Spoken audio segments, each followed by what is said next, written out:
Folks, wait until you hear this. The U.S. has announced a formal blockade of Iranian ports and coastal areas. This is illegal action. All vessels are advised to immediately return to port if leaving and discontinue transit to Iran if that is your next port of call. Do not attempt to breach the blockade. Vessels will be boarded for interdiction and seizure transiting to or from an Iranian port. Turn around and prepare to be boarded. If you do not comply with this blockade, we will use force. The whole of the United States Navy is ready to force compliance. And the Iranians should know that this is going to be the financial equivalent of what we saw in the kinetic activities. And that pressure is already adding up. According to the Foundation for the Defense of Democracies, the blockade itself could cost Iran $435 million a day. That's from lost export revenue, mainly from oil, along with disrupted imports. That works out to roughly $13 billion a month. Joining me now is the man behind that analysis, Miad Maleki, who joins us now. Miad, thanks for being with us here today.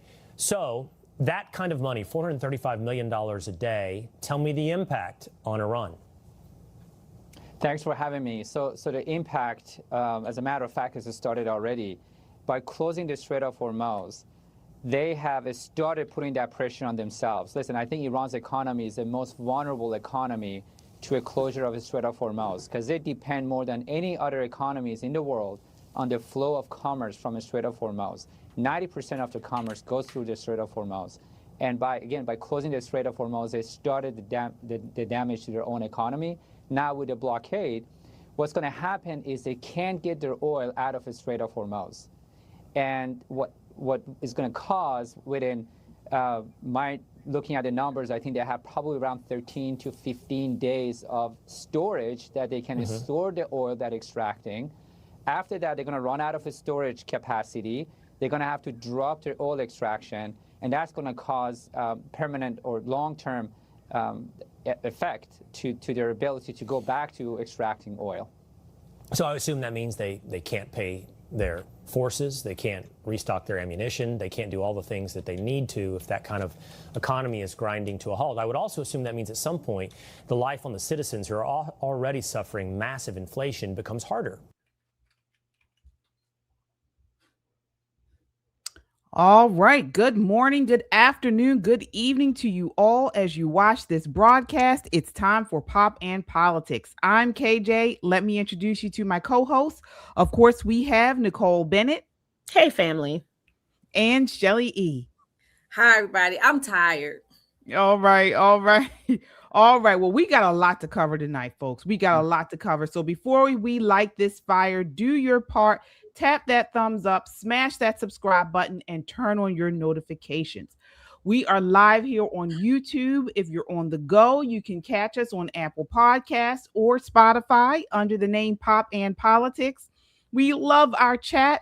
We shout out every super chat. So drop your thoughts, show your love, and join the conversation that the mainstream media wishes didn't exist. This is not just a podcast. This is a movement of God-fearing, truth-seeking, America-loving people that value freedom. Stand with us and subscribe so we can amplify this rallying call for freedom. All right, ladies, let's set it off. As of today, Trump's he's given a direct order following the collapsed talks in Pakistan. We talked about this a couple of days ago. And now he has targeted all vessels, any nation entering or exiting Iranian ports and coastal areas in the Persian Gulf and the Gulf of Oman. Non-Iranian traffic through the Strait of Hormuz continues unimpeded, which is basically a smart move to avoid tanking global oil flows while hammering Tehran.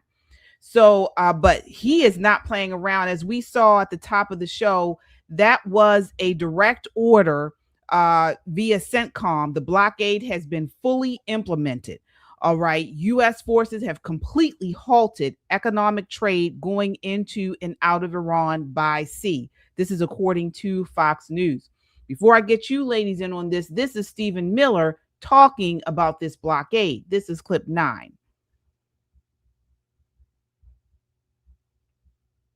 Oh, do we have that? Clip 9. Never listen to a panickin, Jesse. You will do very well in life. Ignore the panicans, right? They were the ones who warned of calamity in Venezuela and ended up being one of the greatest single foreign policy, military, geopolitical maneuvers in world history. What you're watching now in Iran with the implementation of this blockade is the total resetting of the American power dynamic for the next 100 years. President Trump is saying, we, the United States, have the world's not just most powerful military, most powerful navy. And whoever controls the seas is able to control the outcomes in any foreign policy showdown. And so President Trump has put Iran in a box. He's played the checkmate move.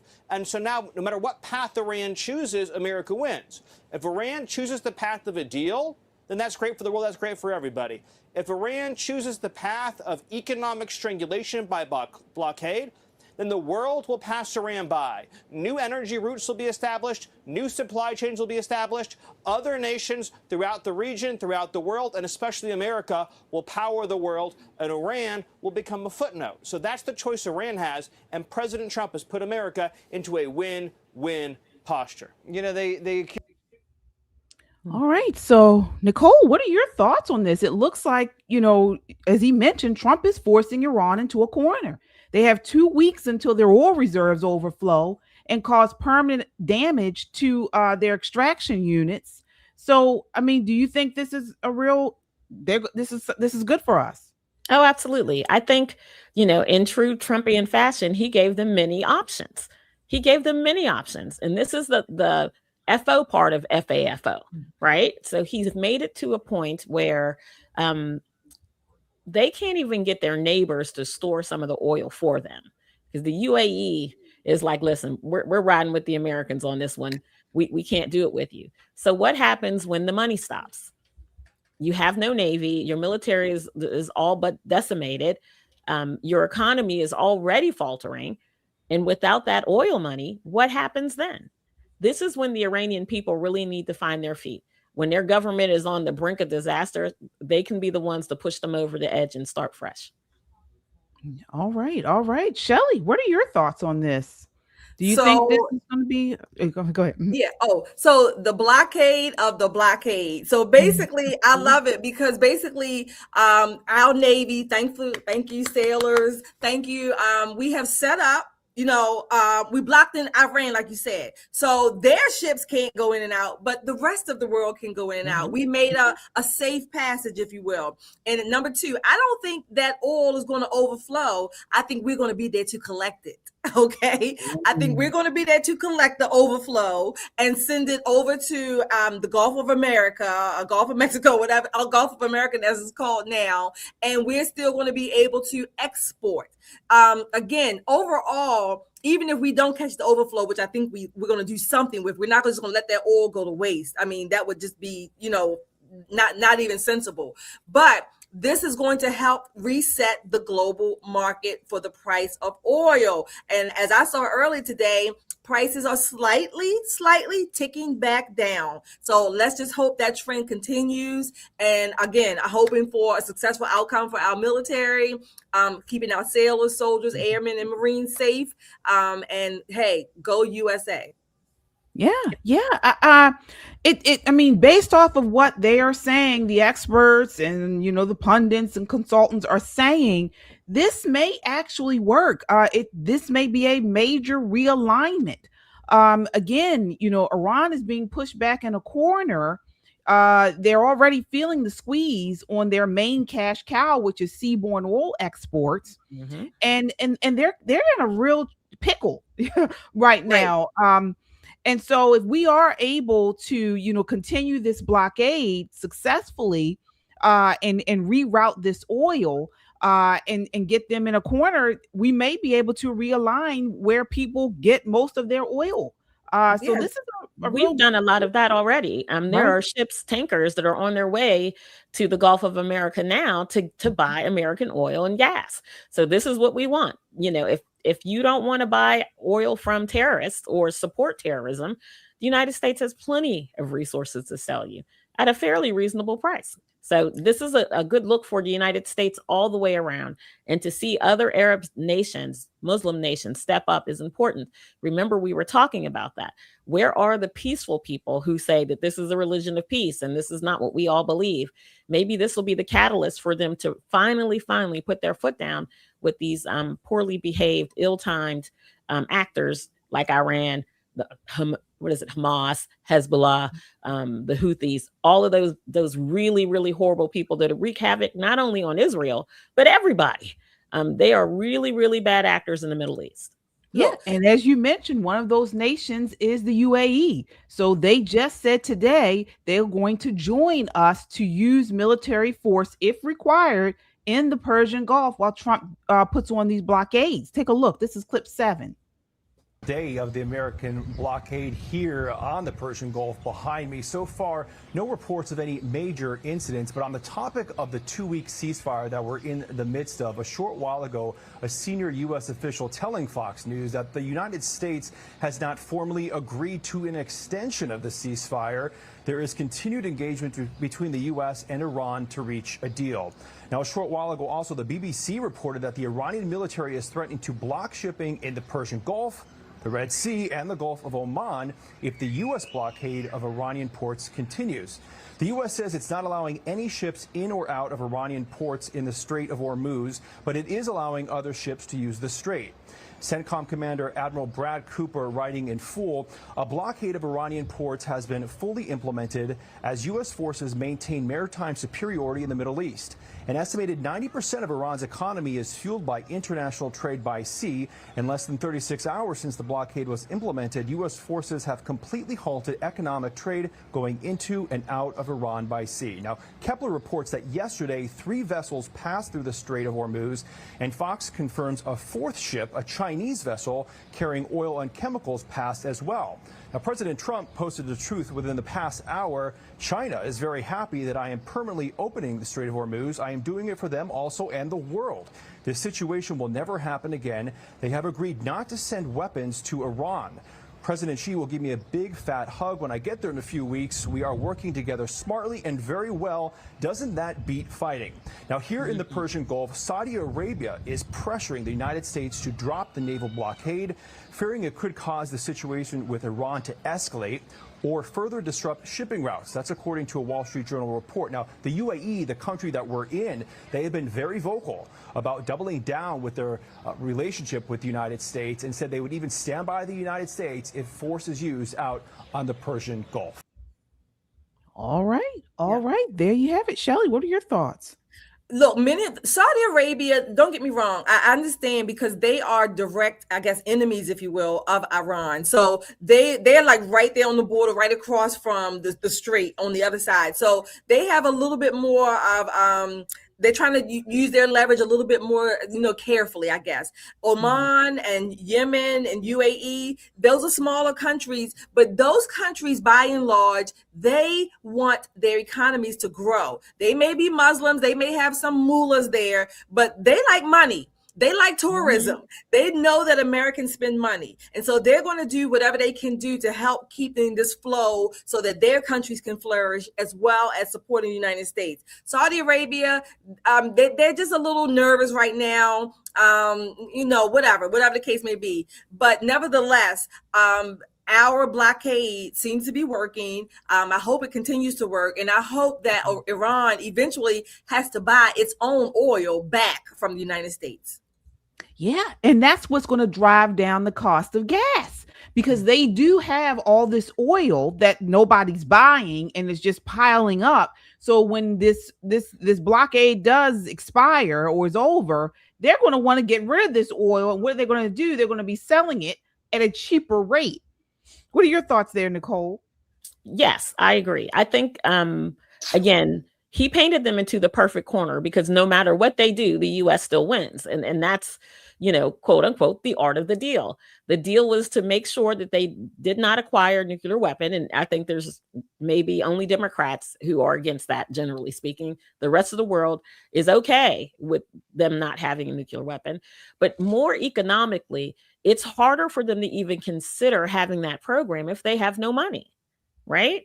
because they still have people that they need to feed and clothe and educate and all of those things. All of the things that go into good governance are very hard to do when you have no money.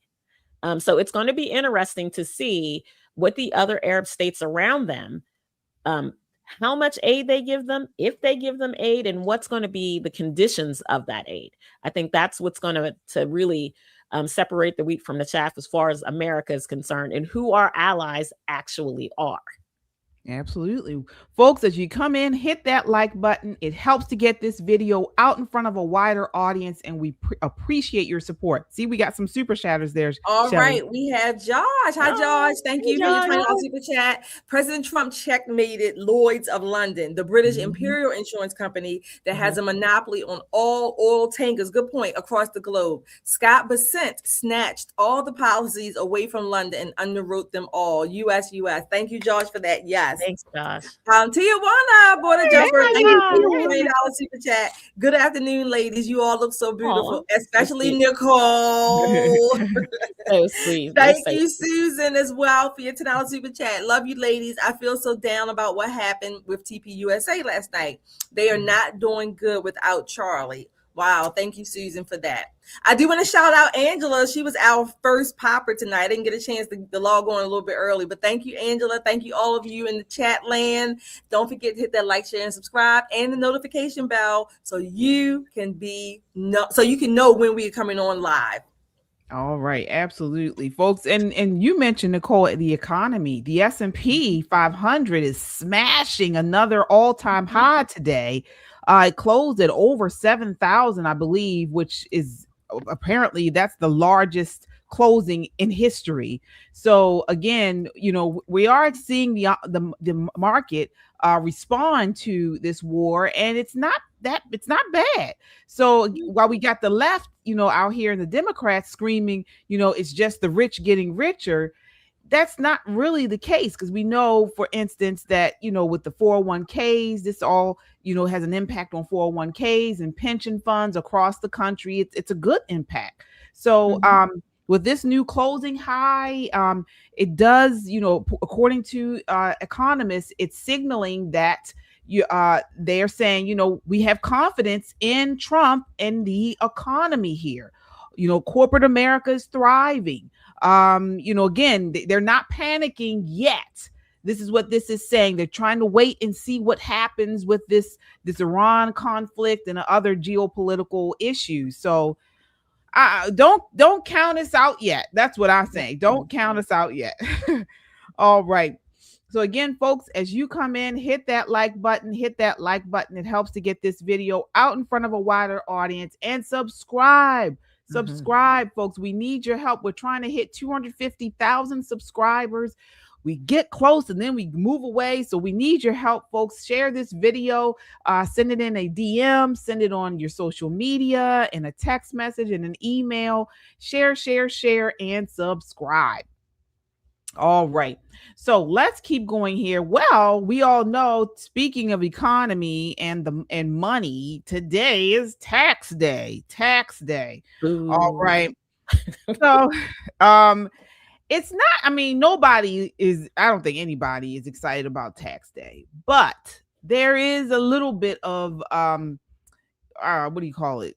Sun on the horizon. Is that what it is? What's the saying? A little bit of good news. So this is the 2025 tax year. All right. And of course, this is the big, beautiful bill has impacted, and the tax cuts that President Trump signed are impacting this tax season. And so we are seeing a much larger refunds than we have previously. Take a look here. This is clip 1. Refunds are up 13%, and we've got, as of April 12th, we had 52 million returns filed, and of those returns, 45% of them have one of the president's 4 signature policies in the working families tax cuts. So no tax on tips, no tax on overtime, reduced taxes for seniors, and deductibility of auto loans for American-made cars. By far, what we're seeing on the tax returns, the biggest is almost 25% have taken no tax on overtime, And it's the American way. You want to work harder, you keep more of it. All right. So he's right. I mean, according to CBS News, refunds are up, and taxpayers are seeing $350 plus bigger refunds on average. So about 70 to 72% of returns so far result in refunds. So this is historically 63% for the full season. So direct deposit, of course, is dominating with 98% of refunds going electronic and faster processing. Ladies, what are your thoughts here, Shelly? I know you got to give me my money back. Give me my money back. Absolutely. Number one, and I don't want to rain on anyone's parade, but I got to say this, okay? I ain't convinced. Number one, you shouldn't be taking our money. And then I'm happy about you giving it back with no interest. Oh, no. Now, I'm not telling you all that you shouldn't be happy or spend your money, your refund. It's your money. I'm not necessarily happy about the government giving me back my money. It's mine any damn way, okay? Give me my money back. That's number one. And I also want to just make a note, this little historical note.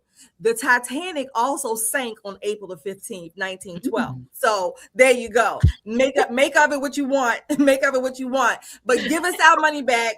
Cut the taxes from the beginning. Stop having Americans who earn the money, like Scott Bissett said. I earned the money, but then I got to look for you to dish it out to me. No. I want it as I earn it. Not at the end of the year with no interest when you have already spent it and made loans and debt and all other kinds of foolishness and shenanigans. No, I want it when I earn it. Yeah, Nicole, I mean, she's right. This isn't free money. It's overpayment coming back, amplified by pro-growth policies. So, you're absolutely right. It is the return of our own money without interest and taken by force. I mean, it's like, you got mugged and they found your wallet and the police give it back to you, missing a little bit. This is what it's like. If Republicans were really smart and they wanted to ensure that we win the White House in 2028 and that we kick ass and take names in the midterms, everybody should be running on abolishing the IRS. You heard it here first. Let me tell you, I don't know an American, Democrat, Republican, or other who would not support that. Give us back our money because we know what to spend our money on better than you do anyway. Because I'm not going to pay for, transsexual monkeys in Kenya. I'm not paying for that. They got nothing in common.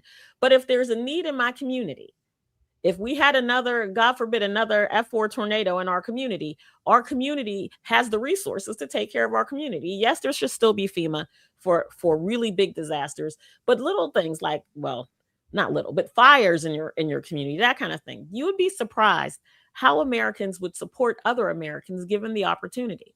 But alas, they take it from good, hardworking people like me. So when Scott Bessent says, you work harder and we give you more back, absolute foolishness. The more I work, the more I pay. And this just is what it is. But I'm telling you, after this, I'm heading over to Target. I'm going to buy me a husband so I have a dependent. So maybe next year I'll be able to save a few pennies. But it's a great day to be an American, right? Every day is a great day to be an American, but this is just not one of my favorite days. It is simply not. But if we want to win big, abolish the IRS. Let's go. Right. You're absolutely right. Well, speaking of local businesses, Jimmy's Famous Seafood right here in Baltimore, one of our favorite places to eat, crab cakes, stuffed crab, all kinds of seafood. They were shouted out at the White House today. Take a look. This is clip 3. Tax on tips and overtime means that millions of employees are now rewarded, not punished, for working more. And it's already benefited, as you just heard, 31 million taxpayers. In Baltimore, John and Tony Minadakis are proud second-generation owners of Jimmy's Seafood. Now, with no tax on tips and overtime, their 200 employees know that coming into work means going home with more pay. And Wade, a CNC machinist that I met at Lehigh Valley Plastics in Pennsylvania, said he routinely takes on extra shifts, and now the tax cuts reward his extra effort. All right. So, folks, if anybody is watching and knows somebody at Jimmy's Famous Seafood, we would love a sponsorship. Okay. We all eat Jimmy's Famous Seafood. Okay. We've been eating there since I was living, since I could eat. Okay. I go there and suck with some crabs. Yeah, I love the stuffed crabs. I love the crab pretzels. I love it all. So shout out, tell them we are proud patriots and we would love a sponsorship. What are your thoughts, ladies? What are your thoughts on that, Nicole? Listen, I think it's a good idea to get them to sponsor us, maybe because they'll give us a discount on our crabs. Look at that, Shells. Plus, I think it's really good that the White House is bringing in well-known companies to show America that this is not just pie in the sky policy. It actually is working for everyday Americans. It is very different when you introduce a policy and say, oh, it's going to work and everybody's going to benefit, but did you never hear about the everybody that benefits, or it's somebody so distant, so far away from you, it makes no sense. Everybody knows Jimmy Seafood for being, how can I say it? 100% audacious online. They don't play. I don't know who's running their X account, but that person is making good money. You hear me? They do not play when people come for folk online. So that's what we know them from. So they're popular. So why not say someone from that company or many people from that company is making extra money doing extra shifts? Same thing with manufacturing in Pennsylvania, which was a big deal because Pennsylvania is still very much a swing state, still very much a state that we want in our column. So by highlighting the victories there, it makes it real to Americans. So shout out to the president and his team for making things very, very plain. It's a good look. Yeah. Shelley, what are your thoughts? Yeah, I want to urge, in spite of the tax system that we have, I do want to strongly urge our Congress to make these tax cuts permanent. Okay, then the waiters and the waitresses at Jimmy's and other places who are working on overtime and tips, things like that, they wouldn't have to worry about this stuff expiring in 2 or 5 years. Okay, they can have some consistency and stability, just like you have consistency and stability in taking our money from us. Okay, let the people have their money that they earn and they can use it along the way. That's all I gotta say. Yeah, I agree. I 100% agree with you. So again, like we are not, I mean, nobody, I don't think is, as we mentioned, is happy about tax day. But when you contrast this with the Biden era stagnation, and as we've mentioned, these refunds are larger here. They were flatter or even shrinking under Biden. This is a little bit of light at the end of the tunnel. Folks, sound off. Let us know what you think. Have you filed? And if you have, are you all seeing larger refunds? Or if you always owe, is this a year you didn't owe? Let us know. Shout out in the chat. Let us know what you think. Again, your super chats go a long way in keeping us online. We appreciate your support. As of right now, we don't have sponsors. We don't have advertisers here. So you guys is what keep us going. And speaking of that, we've got merch. Nicole, yes, you want to talk about that? I was going to wear my merch today, my give me my money back shirt, but KJ has been praying for this heat, and it was like 94 degrees today in Maryland. 94. And KJ, I blamed you all day. You hear me? I was like, that doggone KJ, if she don't stop praying for all this doggone heat. It was ridiculous hot here in Maryland today. And I probably could have worn a t-shirt except for it's black and it's like 80 degrees in my house because I refuse to put the air conditioning on because my electric bill is a little, it's a lot because Maryland keeps closing all of our power plants. That's where I should get that "these people are crazy" shirts and go stand next to Westmore. Because let me tell you, that shirt would speak volumes. I love our merchandise. It speaks to any place where you are in the political spectrum. Some of us is a little bit more rowdy, so there's some shirts to cater to that. And people who don't want to rock the boat, but still want to support the channel. It's a great way to support us. You get to look good. We make a little change on it. And when you wear it, take a picture, no matter where you are, and we'll post it on the show. Please consider supporting us. It's a great way to do it. Yeah, absolutely. I saw a few people in the chat saying that they have on shirts, the unapologetically American shirt, give me my money back, a couple other shirts. Look, take your pictures and send them in. We want to see them and we want to shout you out. Let's see people. Yep. As files. Somebody else had a couple shirts on too. So give us those pictures, everybody. Absolutely. All right. Well, let's move on to Minnesota. Folks, have you all been watching what has been going on in the Minnesota House of Representatives? So the Freedom Caucus there have pushed House Resolution 6 to impeach Tim Walz. and a companion resolution targeting AG Keith Ellison. Take a look at this next clip. This is clip 4. Opportunity to present House Resolution 6, calling for the impeachment of Governor Tim Walz for failure to faithfully execute the laws of the state of Minnesota, abuse of power, and obstruction of oversight. Under Minnesota Constitution Article 8, Section 1, the governor may be impeached for malfeasance, nonfeasance, or corrupt conduct. These standards do not require a criminal conviction. They require a breach of public trust and a failure to uphold the duties of the office. Additionally, Article 5, Section 3 requires the government to ensure that the laws are faithfully executed. Minnesota statutes governing fraud oversight and fiduciary responsibilities require state leadership to safeguard taxpayer funds.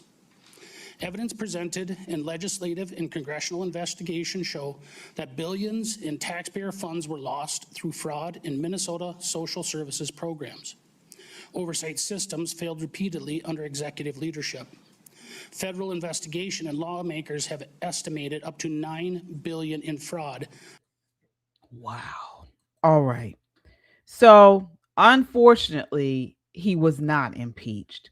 So it did split amongst party lines. I think it was like 8-8, all Republicans against the Democrats, and they were able to stop the resolution to impeach him.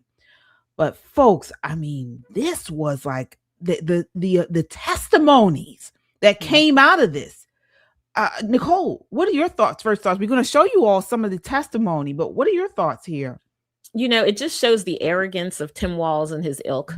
It really does. And it kind of gives you a look into what Democrats value, right? Because this is not your typical kind of impeachment because we don't like him as a governor. No. They're trying to impeach you because you allowed 19 billion with a B of our hard-earned tax dollars to walk out the door, and you didn't care. And you would think after everything that's happened, after all of the riots and the whole kerfluffle with ICE, after all of that, you would think he would care now. Do you know what he said? He's quoted as saying, you know, they should just get over it and move on. I'm not going to run for governor again. I'll never run for public office again. Now, here's 2 things we know about Tim Walz. He's a liar, only to be followed up with, he's a damn ass liar. He probably is going to put his name on a ballot, not this term, but next term. He's still, quote unquote, a prominent Democrat because nobody steals money faster than he does. So all of that to say, we're not done with him.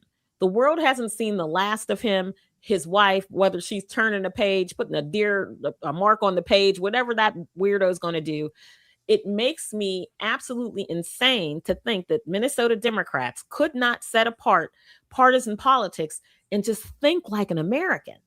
Because that's your stolen money too. They didn't just take Republican dollars. No. They took everybody's dollars. If you have to hold people in charge accountable when there are systemic failures, they like to talk about systemic racism and all these problems with the system. Well, here's the guy who's in charge of the system, and you let him walk away unscathed, unbothered. The attorney general of the state, he should have been the first one roasting over an open flame. They let him walk too. Yeah. Shelley, what are your thoughts here? Give me every damn penny of my money back. And let me say this. I know this is Minneapolis or Minnesota, but again, I've said this many times. We've talked about it before. Don't get caught up because it's state funds. It's all taxpayer funds, okay? And again, the federal, the state, the local, they got these shells that we call them these shell games that they play different pots and they move money around. It's all our money. These people, the people like Tim Walz, Ilhan Omar, these are the people who are literally stealing from the public. They're stealing from the public coffers. They're stealing from all of us. I don't care if I don't live in Minnesota. This is what they're doing. And they've been doing it for so long. This is why Tim Walz can say, you know, get over it or you know, because to him and the people like him, this is par for the course. I mean, this is what you do, right? This is what you do when you have carte blanche access to other people's money. This is what you do when you literally have no skin in the game. This is what you do when you can just say, I'm the governor and I'm the one in charge. I get to make the final decision, and I'm going to decide to cover up the grift, to cover up the graft, to cover up the malfeasance, and I'm going to do it because, hey, I'm at the top of the chain. I get to make the final decision. That's it. This is the attitude that they have. It needs to be, we need to reverse not just the tax system. We need to reverse where the politicians, we the taxpayer, we get to decide how much we're going to write to pay for XYZ. They need to come to us to clear the checks. Yeah. Well, I mean, again, the resolution to impeach him did not pass. But folks, when I tell you the testimony that was delivered by whistleblowers during this meeting, I mean, it was explosive. Again, the core charges for impeachment were concealing widespread fraud, interfering with oversight, prioritizing politics over taxpayers, and violating his oath. Again, as you mentioned, Nicole, this was not some witch hunt or some just bogus charges. Take a look at this testimony from this whistleblower. It's heartbreaking. It's heartbreaking, not only what she discovered, but what she went through. This is clip 5. A lifelong Democrat. Thank you for allowing me to speak today. I'm one of those whistleblowers, and I am a current state employee. And I'm also a Democrat. I've only voted Democrat, and that's why I think this is a really sad day for me. I consider myself a very loyal person. I have worked at the state agency I'm at for 20 years. I believe I've had 3 jobs since I graduated from college. I've lived on the same block for 20 years. I'm kind of a ride or die person. But I want you to know my experience. And what happened to me was 7 years ago, I was what I would consider at the top of my game. I was in one of those rare times in life where you really enjoy going to work and you know that you are doing a very good job, and life was really, really good. And everything I'm going to say now, I don't in any way mean to reference my coworkers, my peers. Your average state employee is very, very good, very good. I'm not unique in any way. I'm not uniquely smarter than anyone else or uniquely able to notice fraud any more than anyone else. I'm just a regular state employee. All of my comments and my concerns are really about the leadership and those that have appointed that leadership.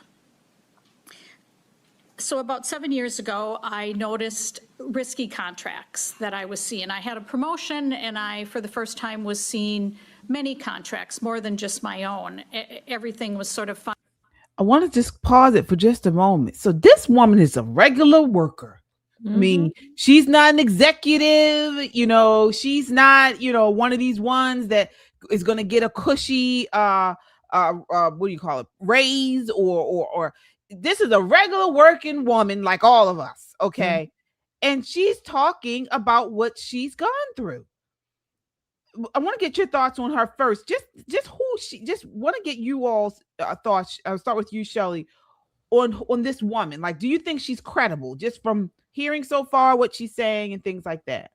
I would say yes. She's only said whatever. I would say yes, she's credible. She's coming forward. She's saying, whatever she saw. This is the thing. In government in general, there's so much bureaucracy, so many layers, right? So, you need a manager to sign off if you need to buy a pencil. Well, how come we're the managers and the overseers and the checks and balances when you have faulty contracts? These are the people who are mostly salaried. They're supposed to be alert alert and aware of these things. So I applaud this woman, but I'm going to ask, where are her superiors that are supposed to be signing off on the contracts, that are supposed to be given the approval or the denial for the RFPs and all that stuff? This is, I mean, it's so much, it's nepotism. Oh, she's going to tell you where they are. Go ahead. Okay, go ahead, woman.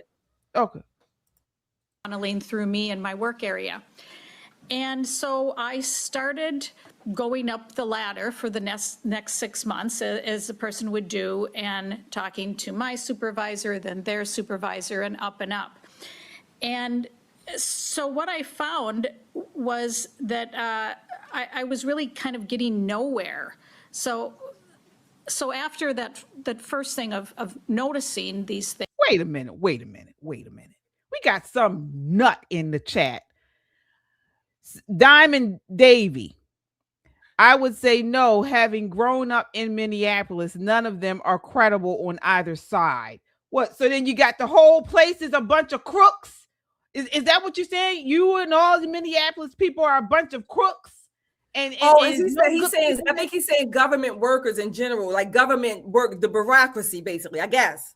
I don't know about that. I'm not going to ridicule government workers. This woman is just a worker. I mean, no, not her. Just the system, the bureaucracy. I think I understand what he's saying. I think he's talking about the bureaucracy, the layers, and that there's really that's not her fault, though. No, it's not. No, it's not her fault, right? Yeah, she's just a worker. You're just somebody trying to get a job. I mean, this is what I have an issue with, and I'm sorry to break this up really quickly.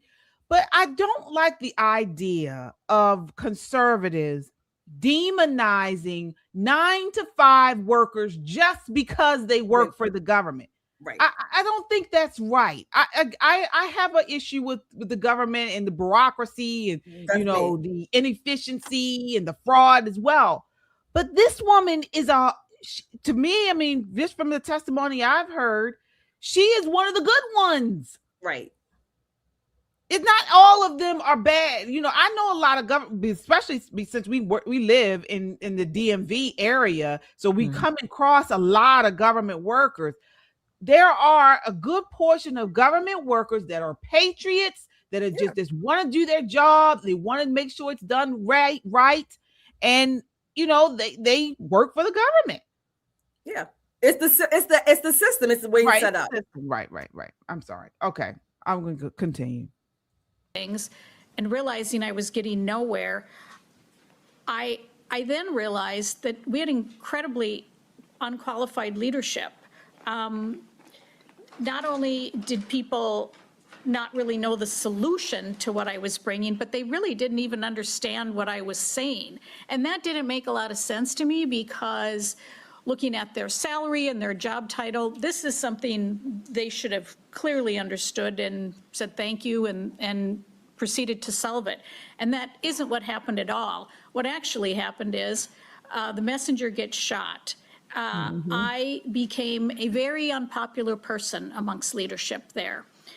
And the retaliation in the smear campaign is strong. I was called everything from incompetent to a favorite is racist. You people who speak about fraud at state agencies, the first thing that leadership goes to is racism.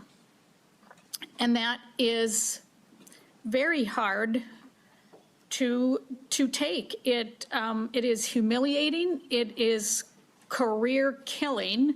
Obviously, who is going to hire someone who is considered racist? So at some point in that period of time in 2019, there was a poster put up at the agency, and it had 3 names on it. It was one of those posters that was sort of that, if you see something, say something kind of thing. And there was 3 names on the poster that we were to contact if we had concerns about fraud, waste, or abuse. And so I was working with those three people. And over the next year, those 3 people really made my life about as miserable as it could be. That was a period where my son was young. He's a teenager now, he's with me. But he was young at that time, and I used to sit on the front step of my house and cry because I didn't want him to see me cry. Wow. Because you don't want a young kid to see that. What, Nicole? What are your thoughts here, Nicole? You know, again, they talk about systems failing. And what she's saying is she did what she was supposed to do. She reported it and reported it and reported it and reported it. And they quite literally shot the messenger. They wanted her gone. They wanted her to quit. Because I assume that being a white person in Minnesota and being labeled a racist is the death knell for any career opportunities you may have, especially when you work for the state. You know, you're not transferring to another division. You're not, doing anything else for the state government. Once they put that stink label on you, it's a wrap. I feel bad for her in that regard, but I'm also glad that she's gotten confident enough over time, because if her kid was small then and he's a teenager now, that tells you how long this fraud has been going on and how long the jackass also in the frame with her should have known. It's been more than 10 years. If her kid was small and now he's a teenager, it's been a while and he's done nothing. Absolutely nothing. And let me apologize. I did not mean to come off rank or, nasty to the chat. I actually was in this situation. Now, I didn't work for the government. I worked for a private company, and they do this. They say that you're okay to go above, to talk to people when you have issues. And I was sounding the alarm on DEI. I raised issues with a training that I thought was unnecessary, that was pushing all this systemic racism and was talking about transgenderism and all this type of stuff. And I sounded the alarm, and I was blackballed just like she was. It is a tough situation to be in. And the people that you're going to, when you go through the natural avenues, the chain of command, right? They're the ones who they're nasty. They're the ones who most of the time put these policies in place. Absolutely. The policies, this is why we say it's the system. It's not this lady and people like her. It's the system. It's set up. I always had this thing, they come out with these pretty sounding words, and if you see something, say something, and or report this, and you're confidential. Your report is confidential if you want it to be. BS, no, BS, BS. No. BS. I found that out the hard way. It's not.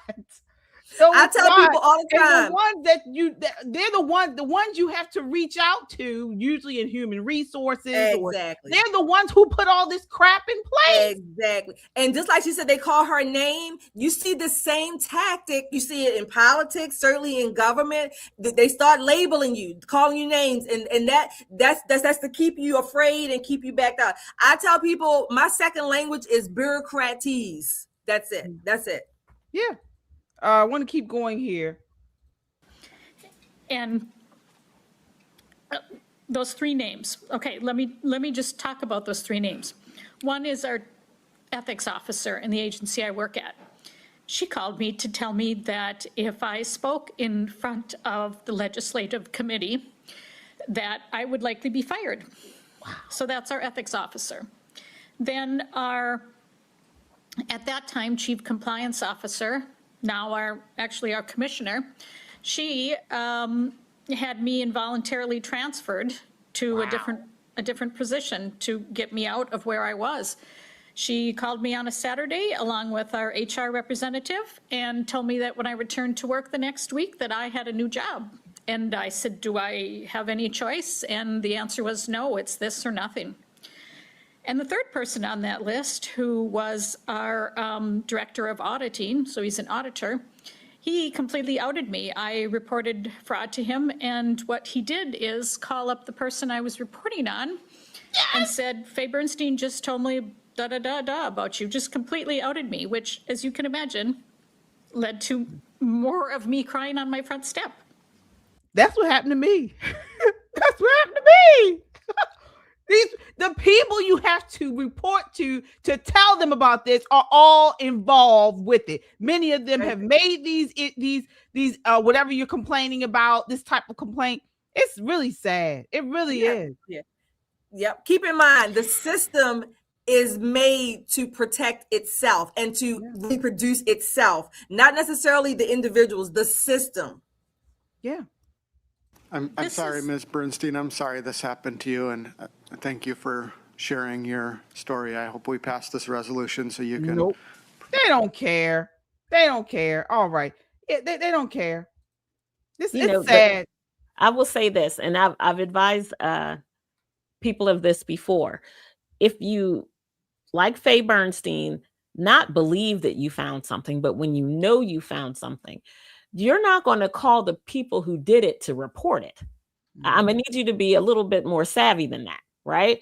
The people to call are your local investigative journalists to say, hey, I've got a story for you. Because they can stick bamboo shoots up under that person's fingernails and they ain't giving up on nothing. Call your local television station. Call someone in the media, because what they will do is investigate. And there's no running from them. There's no running from them.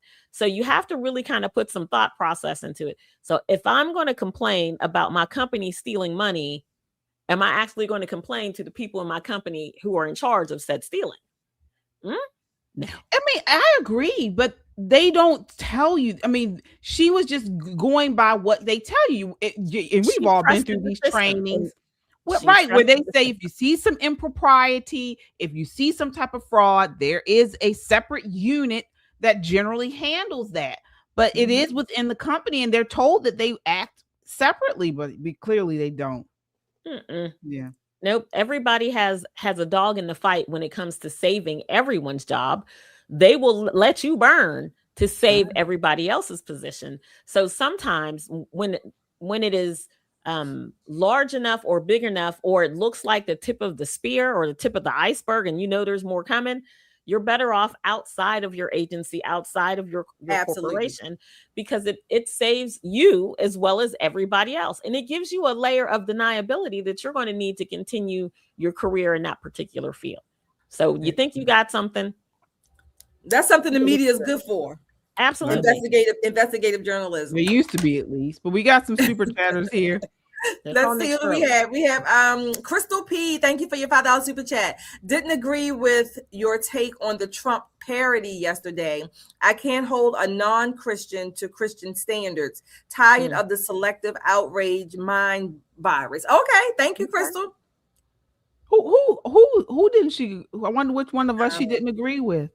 I don't know. Justin Green Music. Thank you for your $2 super chat. Sounds like Baltimore. Talking about the whistleblower. It's everywhere. It's just, that's how the system is set up to produce and protect itself. Yeah.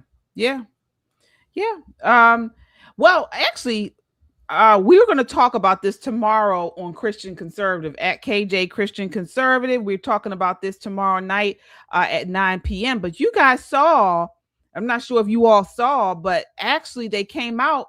Trump was not lying. President Trump was not lying about that video. So apparently that clip, that AI image was created back in February. Back in February, right. Nick Adams. By someone. Yes. And when it was created, he was showing him as a doctor, like President Trump said. A healer. And so, right. And he was not being portrayed as Jesus or, as I thought, the Pope. And he wasn't lying. He did repurpose it or repost it, and he was saying the same thing that they had said in February, that he was a doctor. Healing the nation is what they were, and it had gotten tons of likes, and nobody made an issue about it until he reposted it. Yeah. So, we got egg on our face. So maybe that's what you were talking about, Crystal, because we were all wrong on that one, except for President Trump. He was actually correct. He was not lying. He wasn't lying. So, yep. All right. Any more? Do we have any more super chatters there?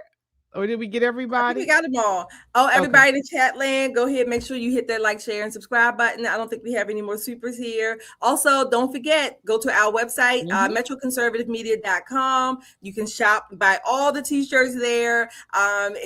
Mugs, hats, I think. We also have some, I think, socks. I think I saw. Oh, they're coming out, something like that. But nevertheless, one-stop shopping. Also, we have a Discord channel, so you can go there and comment, look at some pictures, things like that, and have a good time, have some fun on there as well. All right. It's a great way to stay connected. The Discord channel is a great way to stay connected. And the conversation in the Discord is off the chain. So you should just be emotionally prepared for us to talk about any and everything in that Discord. All right, folks. All right. Well, moving right along here with this fraud, we got to talk about these new allegations against Ilhan Omar. So another chapter in the Minnesota Democrat machine's habit of steering your tax dollars to questionable outfits while the state drowns in fraud scandals.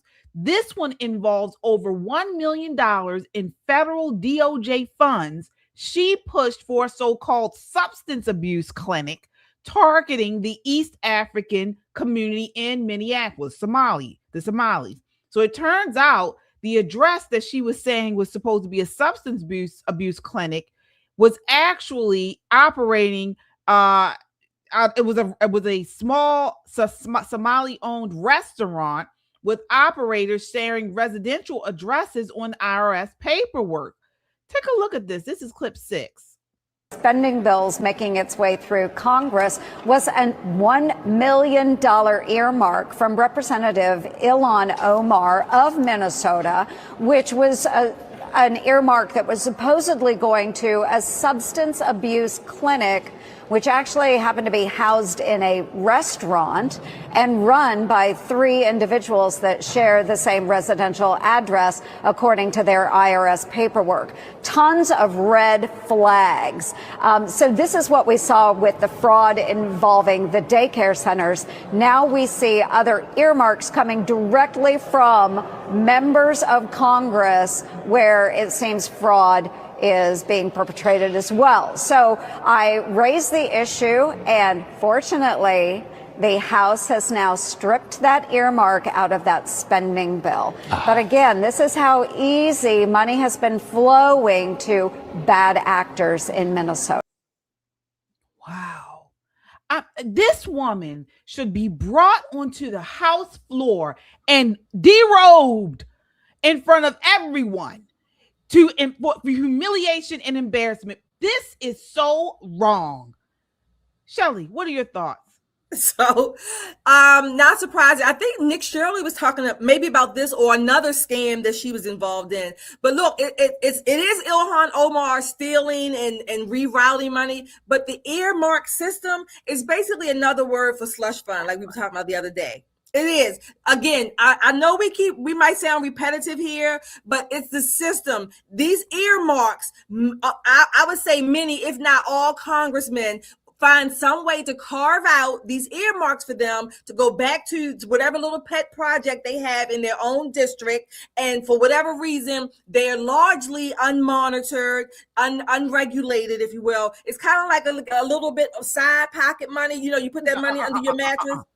Okay. That's what it is. You are right. You are correct. That is, we all understand what an earmark is. It is mostly waste. It's mostly waste, fraud, and abuse. I understand that. Earmarks go this, like you mentioned, they're generally pet projects for these senators or for these Congress people.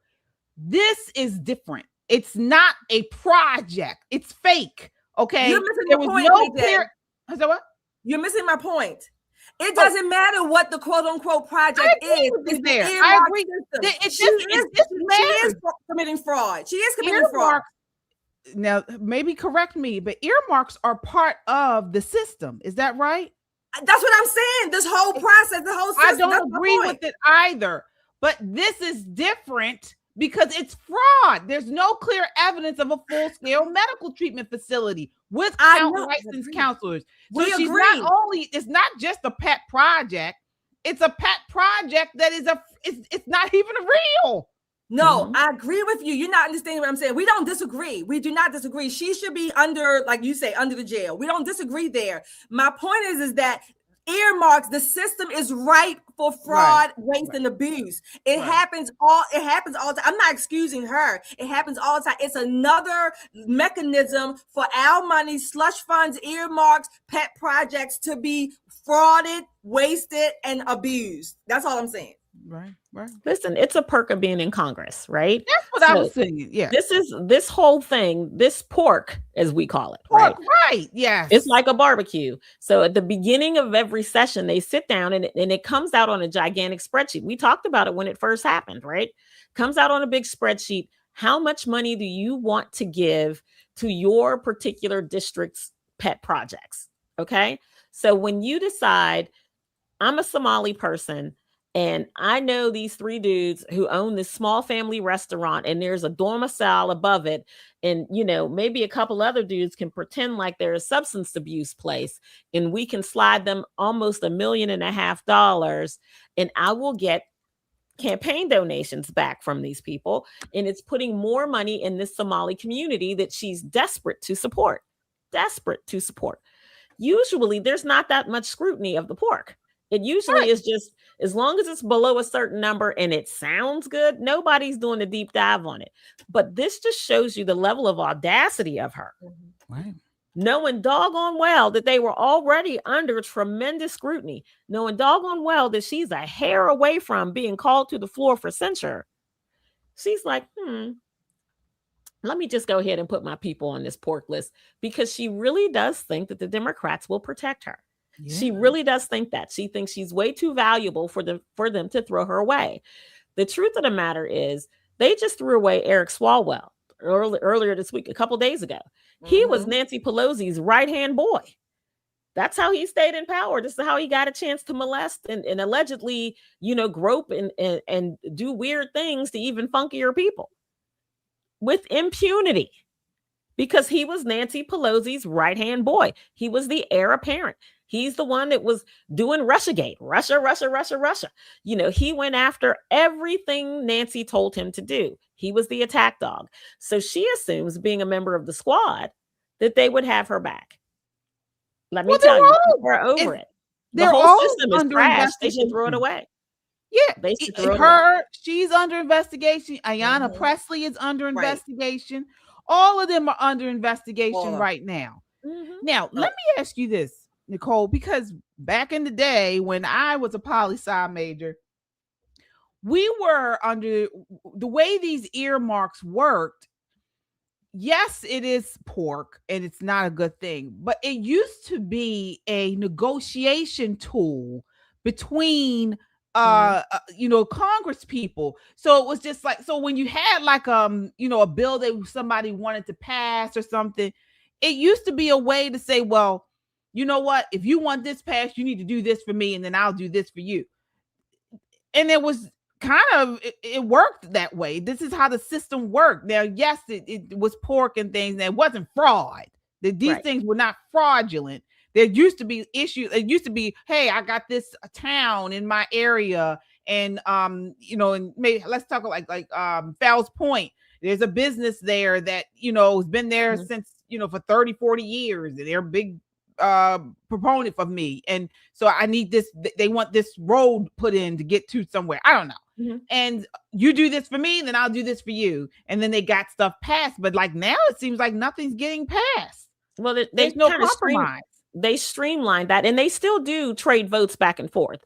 That's one of the things that the Speaker of the House does. He negotiates with the minority leader to try to come to bring more people to the table for the good of the American people. But the way that this pork system works now is quite literally, you submit the pork that you want.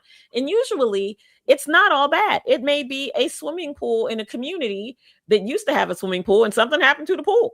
That's what I remember it used to be. It could be a little bit of anything. And generally speaking, if you're a congressperson and you're representing a district that has a stronghold of opioid crisis and a high rate of people, getting clean and then falling back into the trap, having a substance abuse center is a good look.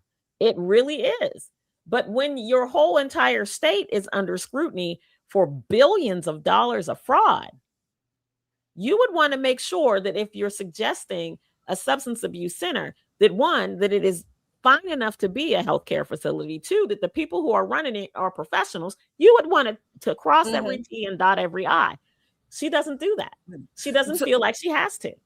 So Nicole, you said something when you were saying that when you were first talking, you said it was a perk. So, and this is what came to my mind, and humor me, because this is my small L libertarianism coming out. So a perk of Congress is that basically they get to use our money for their own little pet projects. And number two, I know Ilhan Omar is committing fraud, allegedly committing fraud, but we also forget the rest of that statement. It's usually fraud, waste, and abuse, which is what the pork and the earmarks for the most part promote. Not just fraud, but the waste and abuse, which is also against the federal statute and deserves its own rightful investigation. This is what I'm saying. That's why I said we don't disagree with the fraud part, but I'm saying the overarching idea is that it's fraud, waste, and abuse. 1, 2, or all three of those categories that the earmarks, the slush funds can all fall into. And again, they're using the perks of their office at our expense. Well, what they'll argue, their argument always is that these things are specific to their communities, things that they may have promised on the campaign trail, for example, parks and places where it's like concrete jungle, right? So, if you live in a place where it's just building after building and concrete after concrete, building a small park for children to touch green grass and be outside and be away from the traffic, it's pork. If you already live in a place with a bunch of grass, you look at it from my perspective, the hell, move. You want grass, move to a place that has grass. Why should my taxpayer dollars support, your lack of grass in your neighborhood?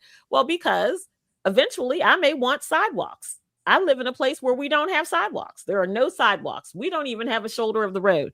There's no line. It's just road. And I like it. But people who are used to sidewalks have an issue. Where do the children walk? Well, the children walk on the road. Children don't get hit by the cars. No, we generally go around the children. We're not aiming for them. We drive at a much slower pace in our neighborhood because there is no sidewalk. There is no shoulder. There's no side of the road. It's just road. So I get where they're coming from. They want to bring something home to their people so that they have something to show for them going to Congress. Is it horrible? Absolutely. Because what it used to be a little bit of money, now we're talking about millions upon millions upon millions of dollars. And everybody generally votes yes because they want people to vote yes for their pet project. This is where the fraud, waste, and abuse comes in. Because who looked to see this address over top of a small restaurant? How are you going to use that for substance abuse? Right. Yeah. How does that work? That's what it's a grift. It was a grift. That's what it was. She's a liar. She's a thief. And hopefully they do some investigation. This is what I'm upset about. All these investigations. I don't see anybody getting locked up. I don't see anything happening. I'm hoping that something comes of this. I'm hoping for that. I'm hoping for the arrest. I'm hoping for indictments. I'm hoping for the SAVE Act to pass. We don't even talk about that anymore. The SAVE Act. What is it? Stuck in some Senate committee? Scott Pressler was here today. He's in DC now. Oh, okay. Yeah, it's squeezing. Now it's the dignity. What is it? The dignidad. Not even the dignity. We got to get a Spanish for dignidad. Oh, well, that you saw today. They passed, along with Republicans, voted to keep the Haitians here. Yeah, that's what we talk about, the Dignity Act. Republicans and Democrats. I think this was another act. This was Ayanna Pressley pushed forward this bill to keep the Haitians from being deported, and Republicans joined in, and they're still going to be here. They're not going to be deported. Well, two sides of the same coin. It's just a matter of time because they can say that we don't want to deport Haitians because Haiti is still a country that's warring with itself, gangs and all of that kind of thing. But ultimately, immigration, this kind of law is going to end up at the Supreme Court. It's going to end up at the Supremes because temporary protected status means exactly that, temporary. So the argument then becomes, how long is temporary? Because we've been letting in here more than 20 years. In the meantime, while it makes its way up to the Supreme Court, in the meantime, we have to endure our money, our hospital system, our education system. God forbid, more people being murdered. Americans, we got to endure all that. Again, where's the return on investment for us? Not just financially, but we endure all the damn costs along the way. And then we're told that we are xenophobic or racist and whatever the case, but we keep enduring the damn costs. Where are the benefits for us? Do you know what's interesting, Shelley? I'm sorry. You know what's interesting about that, Shelley, is that you're absolutely right. Because you remember when Trump allowed, I think it was like 150, almost 150 white South Afrikaners to come here to the United States, and the Democrats almost set themselves on fire on the floor of the House. For temporary protected status, he allowed them to come. Well, you know what the difference was? They're white. And they're not going to vote Democrat. They're going to vote conservative. They're conservative people. If these Haitians voted conservative, they would push them on a boat if they had to back to Haiti. This is not about, compassion. This is about votes. This is about power. This is precisely what this is about. Honestly, to me, it's about what are they doing when they get here? We see video after video. Now, I don't have the data about this, but we see video after video. My Lord, it was just a Haitian who killed some girl in Georgia, was it? Stabbed. He went on some spree, stabbed this one, shot another one. We hear about all these Haitians doing all this stuff. So it's just like, why do we want to continue to keep them here? Well, we have one in Congress who allegedly stole $5 million of FEMA money, of COVID funds. That's what I'm talking about. To me, it's just like, I don't care what skin color you are. Are you here and you are helping progress the country? Is my point, is my issue. Exactly. And again, I don't see it.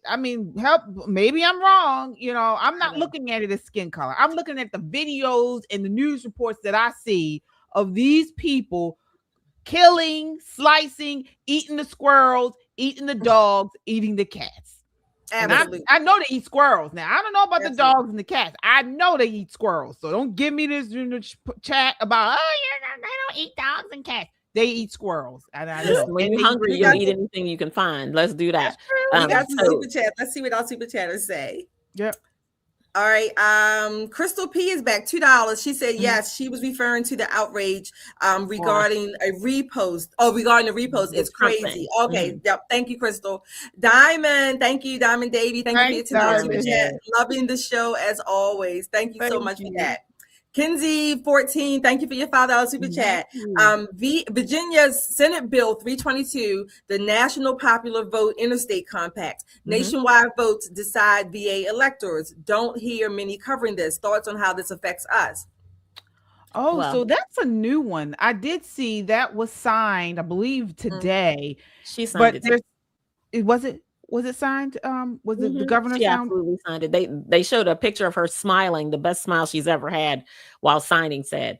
No matter how the vote goes, if a Republican wins Virginia, this bill allows the electors, the people who actually go to DC to cast a vote, to not from the great state of Virginia, from the fair to Midland state of Virginia. We have these many votes, how many electors they have, I'm not sure off the top of my head, and they're supposed to say the person who won the vote in the state. Well, this bill gives them the option to pick somebody else. So this too is going to end up being a legal challenge. But the big thing to take away from this is if Virginia can get away with it, you should expect every other blue state. That's right. I was on Maryland, California. Yep. It'll be a copycat situation. And then you'll see all of their attorneys general band together in a federal lawsuit to try to defend that position. It's really, really rank, but it goes to show you, and we should have a shirt that says, I told you so, because I told Virginians who she really was, and you did not believe. You did not believe. This woman's an absolute Trojan horse. She's raised all your taxes. She's raised your fees. She's trying to gerrymander. Virginia has 2 majority minority districts, 2 very large black districts. She's trying to kill one of them off. Yeah. Wait, what? What is that Black Caucus? What did you say? Right. Crickets. Are you really for the people, or are you just for the party? Because at this point, it's looking like it's party domination over supporting these 2 black districts that you fought for. It makes no sense. Wow. The S Files, thank you for being a member for 9 months. S Files, she says, happy birthday, Allie. Love you, girls. So happy birthday, Allie. Happy birthday, Allie. Faith in You, thank you for your $20 super chat and for being a member of our Freedom Seekers Club. Finally, a Somalian was convicted. Then liberal judge allowed him bail without leaving his passport. We talked about this yesterday or Monday. So he absconded. Rumors the guy was going to turn on Walz, so they allowed him to leave the country. Scandalous. Yeah, we talked about this on Monday. Faith on You, go back and watch the show. Faith in You also again, $10. She says, I love this show. Thank you so much. Josh, thank you for your $20 super chat. The fraud issue is a winning issue for the midterms. If we can get a win in Iran, bring gas and other prices way down, Republicans could end up holding their majorities. Boston news media is investigating Ayanna Pressley. Good. Thank you, Josh. Good to hear that. Good to hear that. And want to do a correction. So somebody in the chat said the Haitian illegal was in Florida. That was the guy that bludgeoned the lady in the store. It was a Nigerian UK national who stabbed up the people in Georgia. Got it. Stabbed and shot. So, thank you, chat. Yeah, I know. Thank you guys. You guys are so good to us. Yeah. Yes. Thank you, folks. Thank you. All right. So, final story. I mean, we've been talking about all this stuff, some good, some bad, but we want to end on a good note.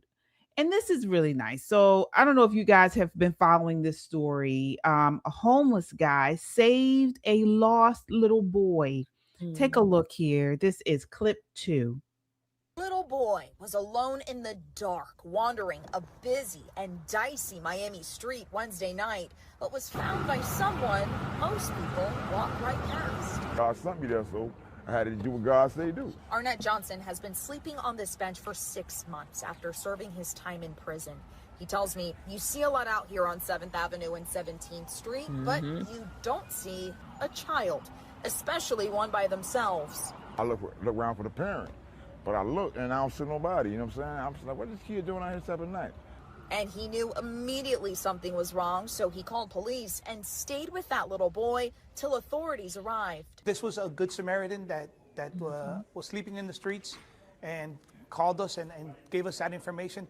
You know, kudos to him, as you know, we don't know what could have happened to this child if he would have remained out in the street. Investigators say the child told them, my mom dropped me off and left me. Police later identifying his mother as Annie Rivera, who's now under arrest, facing a child neglect charge. Officers say the boy was missing for more than 12 hours, and the mom said she had no idea he was gone. It's dangerous every day out here, right here. Especially got homeless people all together and got fixed minds, it's dangerous. In bond court, Rivera was sobbing in front of the judge, trying to wipe away her tears. Right now, you got to get it together and figure out how it was inadequate supervision. There's probable cause. A story that could have gone much worse, but didn't. All because of an unlikely guardian angel. Anybody would do the same thing I did, you know? That is so sweet. And no, not necessarily. You on the streets of what is it, Miami? God placed that man in that boy's path, and thank God that he did. Because he got him to safety, and it looks like the mom is, dealing with some struggles of her own. But we just continue to pray for her and pray that this man gets off the streets. What are your thoughts here, Shelley? Don't give that child back to that mother, not anytime soon. Yeah. First of all, I don't know what kind of struggles she has that she's going to drop. I was thinking substance abuse. Probably. Yeah, I was thinking substance abuse. Oh yeah, I think so. We have fire departments where you can drop a child, police departments where you can drop a child. But what you don't do is take your kid to Skid Row and push him out the fucking car. Excuse my language. But anything could have happened to that child. What the Good Samaritan was saying is there are lots of people on this street whose minds aren't right. Whose minds aren't right. He could have been sex trafficked. He could have been killed. Anything could have happened to this kid. It's just the grace of God that he, in that little picture, just as happy as he wants to look, hopefully they'll find him a wonderful foster family that's going to love him up And hopefully this gentleman who's on the street, the people in Miami who appreciate what he did, help him find his feet too. That would be a perfect end to this story. And thank goodness it didn't turn out into another tragedy. Just thank goodness. All right. Well, folks, that does it for us tonight. We will be back on Friday night at 9 p.m. In the meantime, you can catch me tomorrow night, me and Michelle, on Christian Conservative at KJ Christian Conservative, where we provide you a biblical perspective on the news and pop culture. So go on over there, hit that like button and subscribe. 9 p.m. tomorrow night. We may have a special show tomorrow morning. I'm supposed to have a special guest, a surprise guest. So if we do, that would be great. You guys are going to love it. And that would be at 10 a.m. But we will see. But also on Saturdays, you can check out Just the Guys podcast. They give you a male perspective on all the news and pop culture at Just the Guys podcast on YouTube right here at 6:30 p.m. every Saturday. All right. So you always got something to watch here with us on the Metro Conservative Media platform. That does it for us tonight. Poppin' Politics will be back on Friday. Until next time, count your blessings and live a life of purpose. Good night. Good night.